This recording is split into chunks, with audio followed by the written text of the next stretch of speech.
Hey guys! Magandang gabi. Welcome back po dito sa aking channel, Gandara SRU.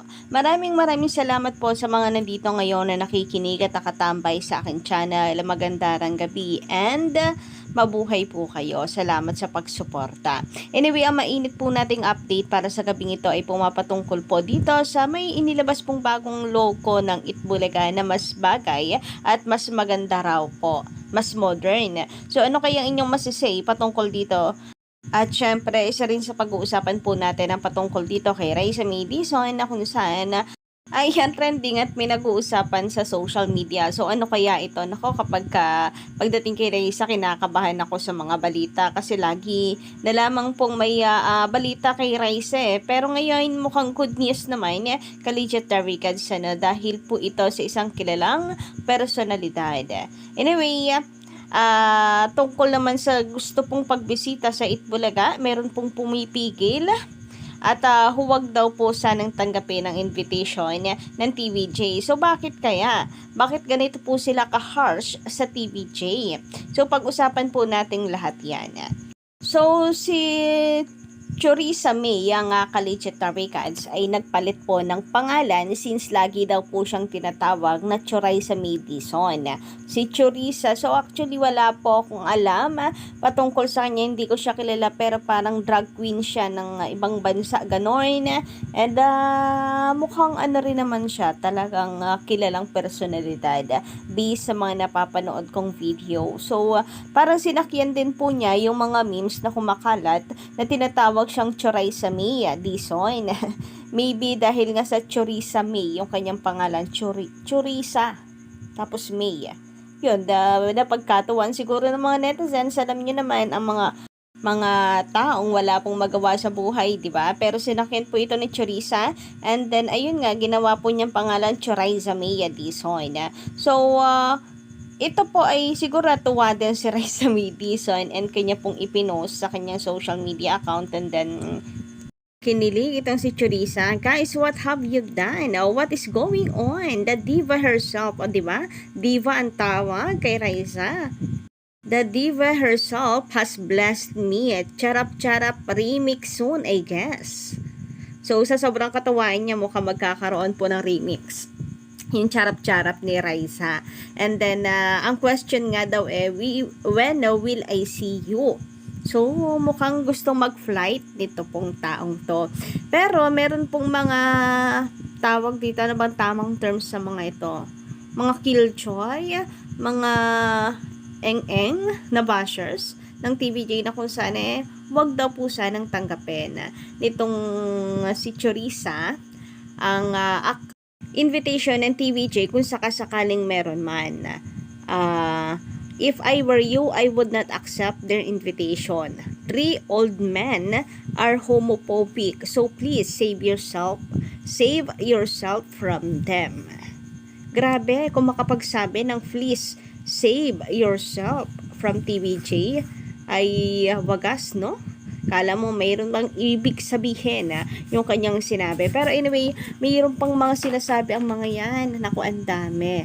Na kung saan ay gagamitin lang daw siya ng TVJ. O diba? Grabe po makapagsalita ang mga taong ito.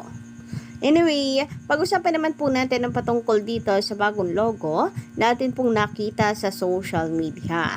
So, meron pong entry ng logo ngayon, and eto nga po yun. So, nakalagay po dito, Itbulaga. And yung background niya parang colorful lang po, Collegiate Taricad. I don't think meron pong ibang ibig sabihin. Kasi hindi rin naman po na ipaliwanag dito sa caption. Anyway, basahin nga po natin ang caption. So, sabi po dito, here's my take on Itbulaga TVJ's Itbulaga logo.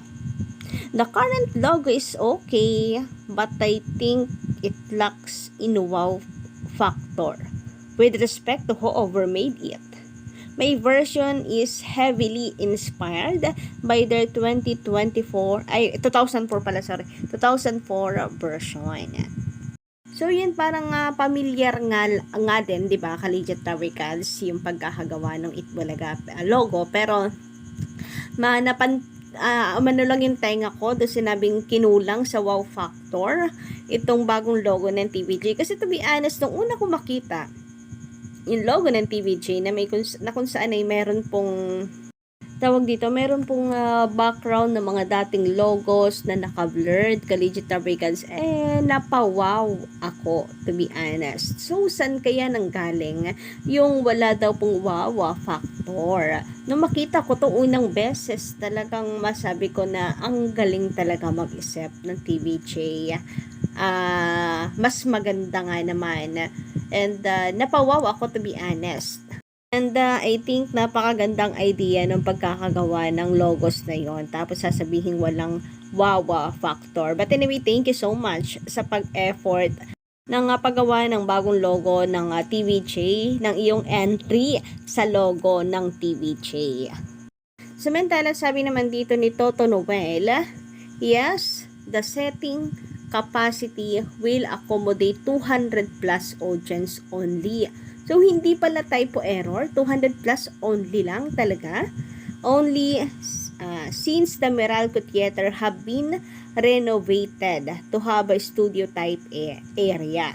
Ang importante, malawak ang stage. So, may point din naman na pag merong special occasions, buong Meralco Theater na ang gagamitin para maraming tao ang makapasok, which can accommodate 1,000 to 1,500 seating capacity. Let us see na lang. So, doon na lang tayo sa let us see. Malay nyo naman ay kahit po walang occasions, ay buong Meralco Theater, di ba? 1,000 to 1,500 capacity. Para maganda at marami po ang ma-accommodate ng mga live viewers.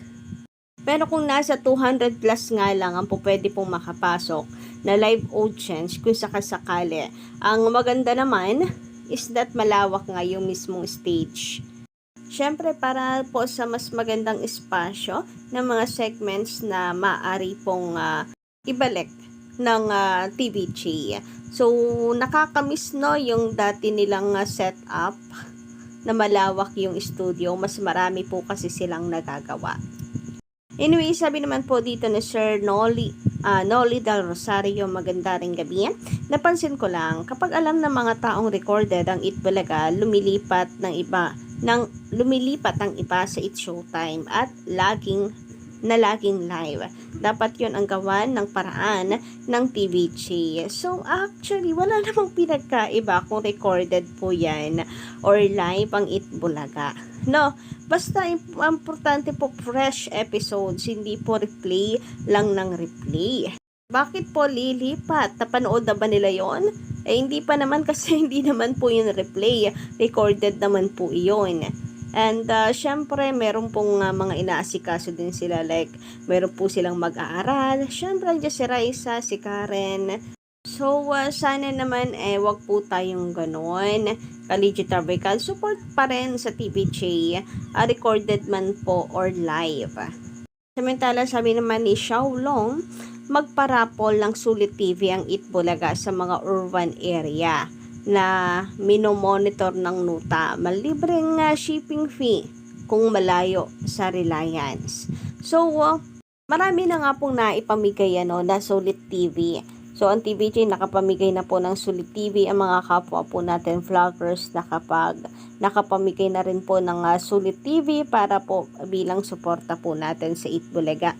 Pero kayo ba, Collegiate Fabricants, ano inyong maisa-suggest para makatulong po sa ating ratings? Marami kasi ang nababahala sa sunod-sunod na pagkapanalo ng It Showtime. And dahil nga daw po ito sa segment, nasa tamang segment daw po talaga sadya.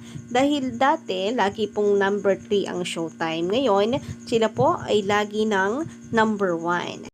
May magic nga bang nagaganap sa ratings or sadyang sinusubok lang po muli ng panahon ang TVJ at syempre po ang mga fans?